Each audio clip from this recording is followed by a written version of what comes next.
సభకు నమస్సులు. సభాధ్యక్షురాలు గౌరవనీయులు మేడం సురేఖ గారు, మరి మన రాష్ట్ర ముఖ్యమంత్రి వర్యులు గౌరవనీయులు అన్నగారు యనమల రేవంత్ రెడ్డి అన్నగారు, పిసిసి ప్రెసిడెంట్ బీసీ ముద్దుబిడ్డ గౌరవనీయులు మహేష్ కుమార్ గౌడ్ గారు, స్థానిక శాసనసభ్యులు ప్రేమ్ సాగర్ రావన్న గారు, మంత్రివర్యులు ఇన్ఛార్జ్ మంత్రివర్యులు మేడం సీతక్క గారు, మంత్రివర్యులు గౌరవనీయులు శ్రీధర్ బాబు అన్నగారు, శాసనసభ్యులు డాక్టర్ వివేక్ గారు, వినోద్ గారు, బొజ్జ గారు, ఎమ్మెల్సీ విఠల్ గారు, సత్యనారాయణ గారు, జనక్ గారు, వేణుగోపాలరావు గారు, వేదిక పైన ఉన్న ఇతర కాంగ్రెస్ పెద్దలు, ముందు వరుసలో ఉన్న కాంగ్రెస్ శ్రేణులు, పట్టభద్రులు, పాత్రికా మిత్రులందరికీ కూడా మరి నమస్సులు తెలియజేస్తూ, ఈరోజు ఇక్కడ మరి పెద్ద సంఖ్యలో పట్టభద్రులందరూ కూడా మరి ప్రేమ్ సాగర్ రావు గారి ఆధ్వర్యంలో మరి వారి అడుగుజాడల్లో మనమందరం నడుస్తూ ఈరోజు ఇంత సంఖ్యలో హాజరైనందుకు సంతోషపరుస్తూ, ముఖ్యంగా మరి మీతో నాకు అనుబంధం మంచిర్యాల పరిసర ప్రాంతాల వారితో గత 25 సంవత్సరాల నుంచి ఉంది. ఇక్కడ మంచిర్యాలలో మేము కళాశాల స్థాపించి సుమారుగా 25 సంవత్సరాలు. ఇక్కడ ఉన్న చాలామంది తల్లిదండ్రులు మరి మా కరీంనగర్లో చదువుకున్న వాళ్ళు, మీ అందరితో చాలా సాన్నిహిత్య సంబంధాలు ఉంది.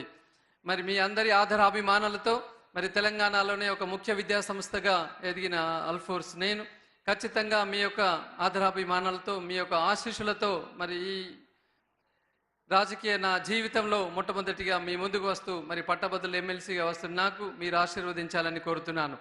తప్పకుండా హామీ ఇస్తున్నాను, మీకు చేదోడు వాదోడుగా ఉంటాను, ఎల్లవేళలా మీకు అందుబాటులో ఉంటాను, మీలో ఒకటిగా ఉంటాను. ఖచ్చితంగా నాకు కేజీ టు పీజీ మరి విద్య, నిరుద్యోగం అన్నింటి పట్ల సమూలమైన అవగాహన ఉన్న నేను ఖచ్చితంగా మరి ముఖ్యమంత్రి గారితో మరి మీ యొక్క సమస్యలన్నీ కూడా విన్నవించి మరి ఆ సమస్యల పరిష్కారం పట్ల చిత్తశుద్ధితో పనిచేస్తానని చెప్పేసి సందర్భంగా కోరుతున్నాను. మరి పెద్దలు ఇప్పటివరకు చాలా విషయాలు చెప్పి ఉన్నారు. ఇక్కడ కూర్చున్న చాలామంది టీచర్స్కి మరి నా తరఫున నేను ఒక హామీ ఇస్తున్నాను. ఖచ్చితంగా నా సొంత నిధులతోటి ఇక్కడున్న ప్రైవేట్ విద్యా సంస్థల్లో పనిచేస్తున్న టీచర్స్, లెక్చరర్స్ అందరికీ మరి 3 లక్షల బీమా ఉచితంగా నేను నా సొంత నిధులతో అందజేస్తానని కోరుతున్నాను.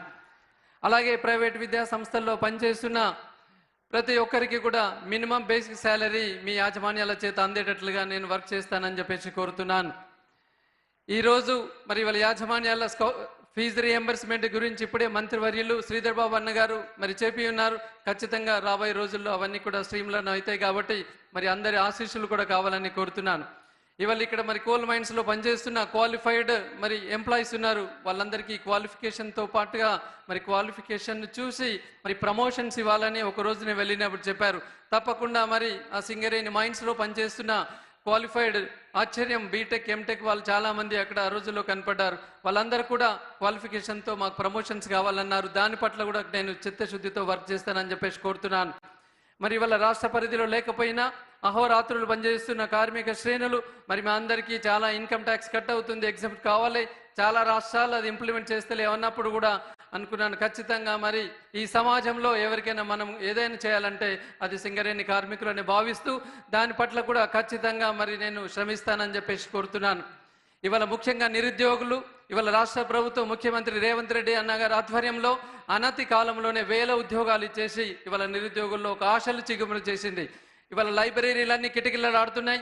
బీసీ, ఎస్సీ, ఎస్టీ స్టడీ సర్కిళ్ళన్నీ కూడా కిటకిటలాడుతున్నాయి. రాబోయే రోజుల్లో మన లైబ్రరీలను ప్రతి లైబ్రరీలో ఒక డిజిటల్ లైబ్రరీగా చేస్తూ ఖచ్చితంగా మన లైబ్రరీల డెవలప్మెంట్కు నేను పనిచేస్తానని, ప్రైవేట్ విద్యా సంస్థల మనిషిని అనుకోకూడదు. ప్రైవేట్ విద్యా సంస్థలు ఎలా ఉన్నాయో ప్రభుత్వ విద్యా సంస్థల్లో కూడా మరి అక్కడ ఉన్న ఇన్ఫ్రాస్ట్రక్చర్ ఫెసిలిటీస్ని మెరుగుపరచడానికి కూడా నేను వర్క్ చేస్తానని చెప్పేసి మరి ఇక్కడ నాకు తెలుసు ఆదిలాబాద్ జిల్లాలో ఒక యూనివర్సిటీ లేదు, మనకి నిజామాబాద్ జిల్లాలో ఒక యూనివర్సిటీ ఉంది, కరీంనగర్ జిల్లాలో ఒక యూనివర్సిటీ ఉంది. కానీ మారుమూల ప్రాంతమైన మరి మనకి ఒక యూనివర్సిటీ లేక మీరు చాలా ప్రసాలకు ఏర్పడుతున్న సంగతి తెలిసిందే. ఖచ్చితంగా రాబోయే రోజుల్లో మరి ముఖ్యమంత్రి గారితో నేను చర్చించి ఆదిలాబాద్ జిల్లాకి ఒక యూనివర్సిటీ వచ్చే విధంగా కూడా నేను కృషి చేస్తానని చెప్పేసి సందర్భంగా హామీ ఇస్తున్నాను. ఇవాళ పలు పట్టభద్రుల సమస్యలు నాకు తెలుసు. గెస్ట్ ఫ్యాకల్టీ వాళ్ళు అడుగుతున్నారు ఒక సమస్య, అలాగే కాంట్రాక్ట్ లెక్చరర్స్ కొన్ని సమస్యలు ఉన్నాయి. రెగ్యులర్ ఎంప్లాయీస్ కొన్ని సమస్యలు ఉన్నాయి. 317 జీవోలో చాలా సమస్యలు మనం క్లియర్ చేసిన, ఇంకొకటి మన రాష్ట్ర పరిధిలో లేనిది స్థానికేతర కూడా ఉంది. ఇవన్నీ కూడా ముఖ్యమంత్రి గారు అసలు ఎలాంటి లేకుండా చాలా చక్కగా మరి ఎన్నికల మేనిఫెస్టోలో ఏదైతే చెప్పి ఉన్నారో చకాచకా ఇలా జరిగిపోతున్నాయి. అసలు ఏ రాష్ట్ర ముఖ్యమంత్రి కూడా ఇంత స్మార్ట్ వర్క్ చేయకుండా భారతదేశంలోనే మన రాష్ట్రాన్ని అగ్రగామిగా చేస్తున్న మన ముఖ్యమంత్రి గారికి నిజంగా మనమందరం గర్వంగా ఫీల్ కావాలి. రోజుకు 18 గంటలు పనిచేస్తూ ఒక్కొక్కటి ఇలా చకాచకా కంప్లీట్ చేసుకుంటూ ముందుకు వెళ్తున్నారు. నిజానికి మనమందరం కూడా అదృష్టవంతులం.